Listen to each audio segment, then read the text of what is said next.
ఇన్ని సంవత్సరాల వైద్యం ప్రాక్టీస్‌లో రకరకాల పేషెంట్లు మన దగ్గరికి వస్తుంటారు. ఇందాకనే మనం చెప్పాం 2 పెనిస్‌లు ఉన్న ఒక వ్యక్తి వచ్చాడు అని. అలాగే ఇన్ఫెంటైల్ పెనిస్ అంటాం. అతనికి అసలు పెనిస్ 1 సెంటీమీటర్ కూడా లేదు. అదొక కేసు చూశాను. చాలామంది పెనిస్ పొడవు తక్కువ అనుకొని వస్తారు. పొడవు తక్కువ అనేది వెరీ, వెరీ, వెరీ రేర్. లక్షల్లో ఒకటికి మాత్రమే ఉంటుంది. పొడవు తక్కువ ఉన్న వ్యక్తికి శృంగారంలో పాల్గొన్నప్పుడు 2 సెంటీమీటర్ల గెయిన్ ఉంటుంది. ఆల్రెడీ పెనిస్ కనుక లావుగా ఉంటే అది గెయిన్ లేకుండా అంతాగే ఉంటుంది. కనుక పెనిస్ తక్కువ ఉంది అని అనుకునే భావన వదిలేయండి. పెనిస్ తక్కువ లెంత్ ఉంటే అసలు లోపలికి వెళ్ళదు. కనుక ఒకసారి ఒక వ్యక్తి సంసారం చేయగలిగాడు అంటే అతనికి ఉన్నటువంటి లెంత్ సఫిషియెంట్గా ఉన్నట్టే లెక్క. ఇన్ జనరల్గా మన తెలుగు రాష్ట్రాలలో 8-9 సెంటీమీటర్లు ఉంటుంది. ఒక్కొక్కసారి అది ఇంకో 2 సెంటీమీటర్ల గెయిన్తో 11 సెంటీమీటర్లు కూడా కావచ్చు.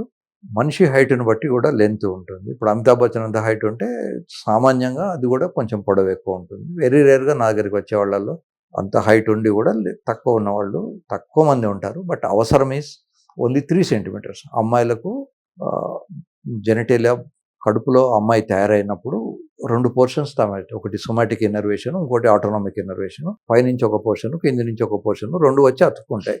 కనుక ఈ సొమాటిక్ దానికి మాత్రమే టచ్ సెన్సేషను, ప్లెజరు అవన్నీ ఉంటాయి.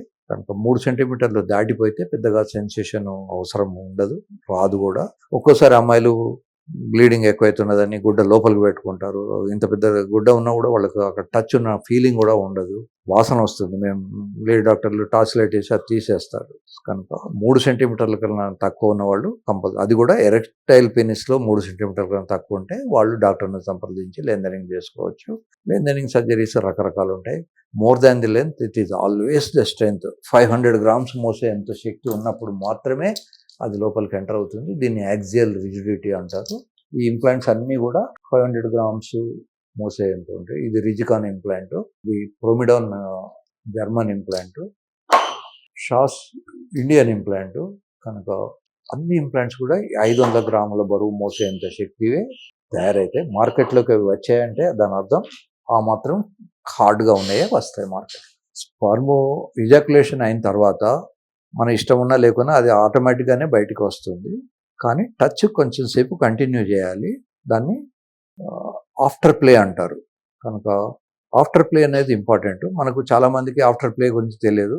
ఇజాక్యులేట్ కాగానే హడావుడిగా వెళ్ళి మగవాళ్ళైనా ఆడవాళ్ళైనా కడుక్కోవడమో తుడుచుకోవడమో చేస్తారు. కనుక కొంచెంసేపు ఫ్యూ మినిట్స్ ప్లే కాగానే అలాగే టచ్లో ఉండండి. వెజైనాలో అది ఉండకపోవచ్చు. ఒకసారి ఇజాక్యులేట్ అయిన తర్వాత వెంటనే అది మెత్తబడిపోయి బయటకు వస్తుంది. మెత్తగా అయిపోయిందంటే లోపల ఉండే అవకాశం తక్కువ ఉంటుంది. కనుక ఇజాక్యులేట్ అయిన తర్వాత కూడా దాన్ని వెజైనాలో ఉంచాలనే ఆలోచనతో ఉండకండి. న్యాచురల్గా భగవంతుడు సృష్టిలో ఇవన్నీ పెట్టాడు. ఇవాళ మనం కొత్తగా శృంగారం చేయడం లేదు. కొన్ని మిలియన్స్ ఆఫ్ ఇయర్స్ నుంచి అన్ని రకాల జంతువులు, అందరూ వ్యక్తులు, మానవులు అందరూ చేస్తున్నదే. కొత్తగా మనం ఏదో ఇన్వెంట్ చేసుకొని కొత్తగా చేయాల్సిన అవసరం లేదు.